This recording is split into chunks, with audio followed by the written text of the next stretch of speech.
저는 20년 전 중학교 1학년 때 미국에서 1년 살다 왔습니다. 모든 언어 공부의 출발점은 이라고 생각해요. 제가 보는 자료는 이라는 자료인데요. 별도로 문법 공부를 해야 되는지 의문이에요. 세대의 대응으로 의미만 딸랑 외우는 것은 절대 금물이라는 점을 다시 한번 강조드리고 싶습니다. 안녕하세요. 오늘은 제 영어 공부 방법에 대해서 말씀드리려고 해요. 말씀을 드리기에 앞서서 제 영어 관련 배경을 간략히 설명드리자면 저는 20년 전 중학교 1학년 때 미국에서 1년 살다 왔습니다. 그 이후로는 대학교 때 교환학생을 3달간 다녀오긴 했었는데 중국 친구들이랑 중국어 배우다가 온 게 다라서 그때는 영어를 많이 배우지는 못했고요.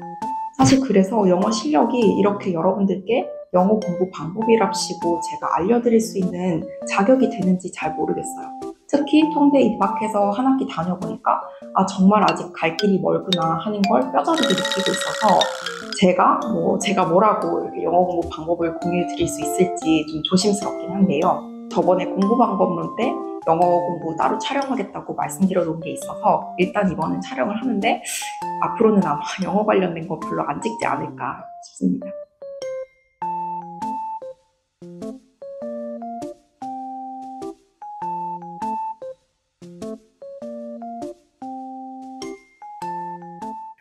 우선 영어 공부 방법에 대해서 말씀드리기에 앞서서 과연 영어를 잘한다는 게 뭔가에 대해서 먼저 얘기를 해볼 필요가 있을 것 같아요. 과연 뭐가 영어를 잘하는 거냐? 어떤 언어를 잘한다는 건 말을 조리 있게 잘한다는 거랑은 조금 다른 개념인 것 같아요. 물론 말을 조리 있게 잘하면 좋겠죠.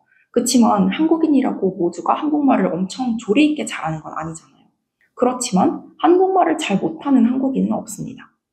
예를 들면 어떤 외국인이 말을 정말 조리 있게 잘한다고 하더라도 우리가 딱 들었을 때 누가 봐도 한국인이 아닌 것 같은 티가 난다 라면 과연 한국어를 잘한다고 할 수 있을까요?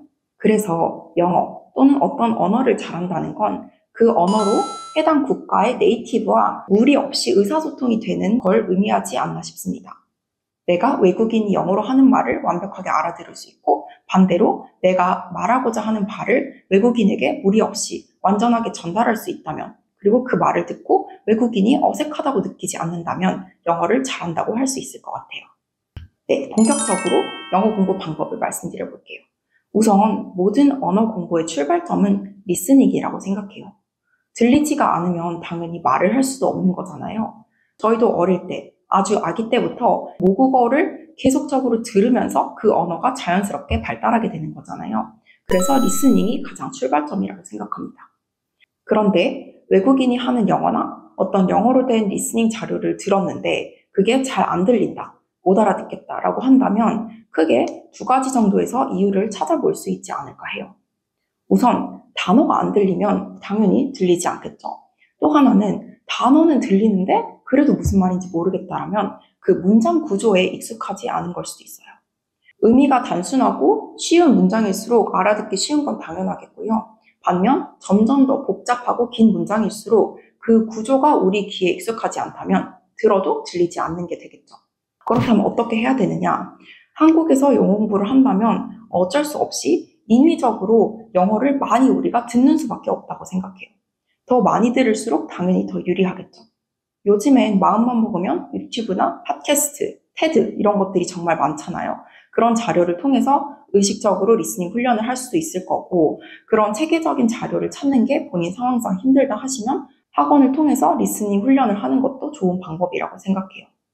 저도 회사 다니면서는 따로 시간을 내서 리스닝 공부를 하지는 못했고요.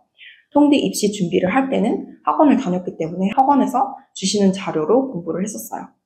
막상 입학하고 나니까 또 시간이 별로 없어서 수업 시간에 해주시는 자료를 그냥 복습하는 정도로밖에 공부를 못했고요. 방학이 되니까 이제 저도 본격적으로 저희 리스닝에 부족한 부분을 좀 메우기 위해서 하루에 10분에서 30분 정도를 투자해서 별도로 리스닝 공부를 하고 있습니다.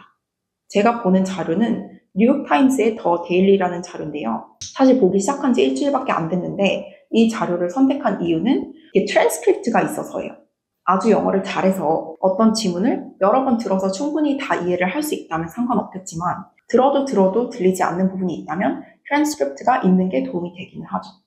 또 리스닝 공부를 할 때 한 가지 중요한 점은 그냥 들어서는 실력이 잘 늘지 않는다는 거예요. 최대한 귀를 쫑긋 세워서 내가 이걸 다 이해해보겠다는 각오로 들어야 돼요. 처음 들었을 때 안 들린다면 여러 번 다시 들어보고, 그래도 안 들린다면 트랜스크립트를 보고 그 문장을 익힐 필요가 있습니다.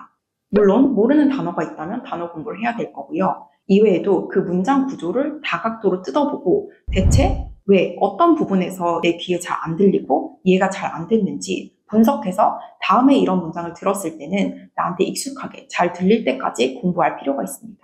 그렇게 해야지 또 이런 식의 길고 어려운 문장 구조가 나왔을 때 내 귀에 들릴 수 있게 됩니다. 그 다음으로 넘어가자면 단어랑 표현 공부가 있을 거예요. 이것도 영어 공부의 정말 핵심적인 부분이라고 생각해요. 내가 단어를 아예 모르고 표현을 아무것도 모른다. 뭐 들을 수도 없고 말할 수가 없는 건 두말할 나위가 없겠죠. 그래서 단어랑 표현을 닥치는 대로, 있는 대로 많이 공부를 할수록 영어를 잘하는 것과 비슷해지는 것 같아요. 이 부분 공부에 있어서는 제가 예전에 촬영한 공부 방법론 영상에서 단순 암기, 반복학습 부분을 참조하시면 좋을 것 같습니다. 왜냐하면 그때도 한자를 예시를 들어서 얘기했지만 아무리 몇백 개 단어를 하루 종일 시간을 투자해서 외운다고 하더라도 한두 달 뒤에 그 단어를 보면 당연히 기억이 나지 않아요. 그래서 내가 익히고자 하는 단어나 표현은 자주 볼 수 있는 곳에 적어두고 자주 노출을 해서 반복학습을 통해서 암기하는 것이 가장 효과적인 것 같습니다. 이때 또 정말 중요한 부분이 있는데요. 바로 1대1로 영어 단어와 한국어 의미를 매칭해서 단순히 외워버려서는 안 된다는 거예요. 생각보다 우리가 흔히 아는 영어 단어의 한국말 뜻이랑 그 실제 영어 단어가 쓰이는 곳에서의 의미가 다른 경우가 정말 많거든요. 이런 한정적인 용법과 용례를 가진 단어들을 단순히 한국어 의미와 1대1로 매칭해서 외워버리게 되면 스피킹에서는 오히려 독이 됩니다. 단어 하나를 외우더라도 그 단어와 호응이 되는 맥락과 주어, 동사 이런 것들을 세트로 외우지 않으면 큰 의미가 없어요. 제가 예시를 하나 들어드릴게요. 영어 단어 중에 identify가 있잖아요. 그거를 딱 들었을 때 대부분의 한국 사람들은, 물론 저도 마찬가지고, 확인하다를 떠올리게 됩니다. 그런데 과연 확인하다라는 말을 영어로 identify라고 표현했을 때 그 의미가 제대로 전달이 되는 경우가 많을까요? 아닌 경우가 많을까요? 후자가 훨씬 많다고 생각해요. 한국말로 내일 참석 예정자가 몇 명인지 확인 부탁드립니다 라는 문장을 만약에 identify를 넣어서 표현해서 Please identify how many people will be there tomorrow 이런 식으로 하면 그 의미가 전혀 달라져 버려요.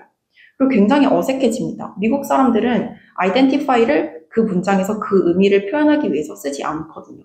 오히려 여기서는 Please let me know 아니면 Please check how many people will be there tomorrow 이렇게 check이나 let me know 같은 동사를 쓰는 게 우리가 처음에 표현하려고 했던 확인하다의 의미를 훨씬 더 잘 전달할 수 있습니다. 반대로 영어에서 Please identify yourself 라는 문장을 한국어로 당신을 확인해 보세요 라고 하면 이 역시 전혀 영어의 화자가 의도한 의미를 전달하지 못해요. 이때는 신분을 밝혀주세요 라고 해야지 identify를 제대로 번역하는 게 됩니다. 우리나라 사람들이 확인이라는 단어를 여러 가지 맥락에서 쓰듯이 미국 사람들도 identify라는 의미를 여러 맥락에서 쓰거든요. 그런데 이 두 맥락이 겹치지가 않아요. 서로 다르되 아주 극히 일부의 교집합이 있을 뿐입니다. 따라서 우리가 단순히 단어를 외울 때 identify 확인 이렇게 외워버리면 정말 그 단어를 전혀 제대로 외우지 못하는 꼴이 되어버립니다. 그래서 1대1 대응으로 의미만 딸랑 외우는 것은 절대 금물이라는 점을 다시 한번 강조드리고 싶습니다. 이건 한국어와 영어가 동일한 구조와 체계 하에서 단순히 단어만 다른 게 아니라 아예 전혀 다른 별개의 의사소통 체계라서 일어나는 일이에요. 그렇다면 어떻게 해야 되느냐? 어떤 단어를 내가 처음 들었을 때 그 단어를 들은 맥락을 통째로 기억하는 수밖에 없어요. 즉, 예문을 통째로 외우라는 거죠.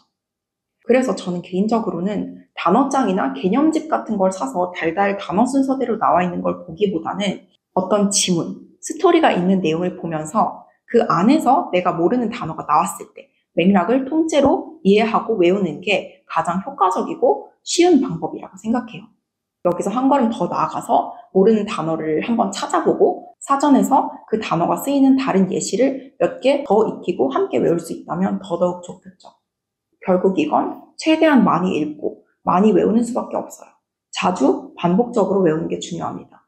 단어를 한 자리에 앉아서 외우는 데는 한계가 있기 때문에 아까 말씀드렸듯이 외우고자 하는 단어를 적어주고 내일도 보고 모레도 보고 적어도 한 10번, 20번은 그 맥락을 통째로 봐야지 다음번에 무리 없이 이해할 수 있고 더 나아가서 내가 얘기할 때도 쓸 수 있을 정도로 완전히 내 것이 되는 것 같습니다.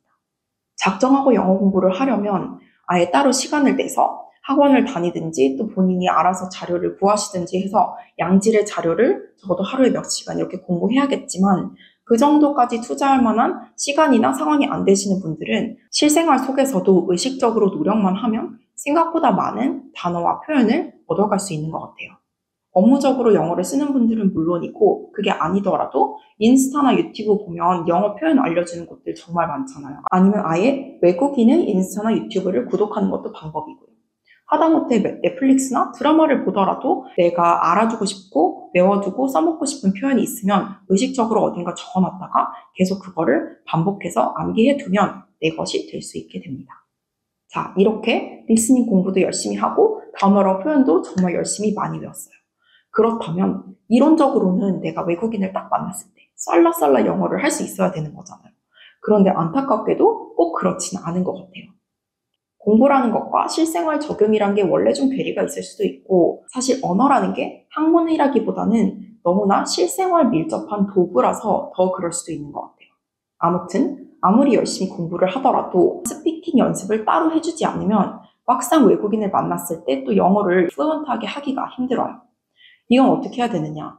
제가 다녔던 학원 원장님께서 우스갯소리로 자주 하셨던 말씀인데 스피킹 연습을 하는 가장 좋은 방법은 외국인 배우자를 만나는 거예요.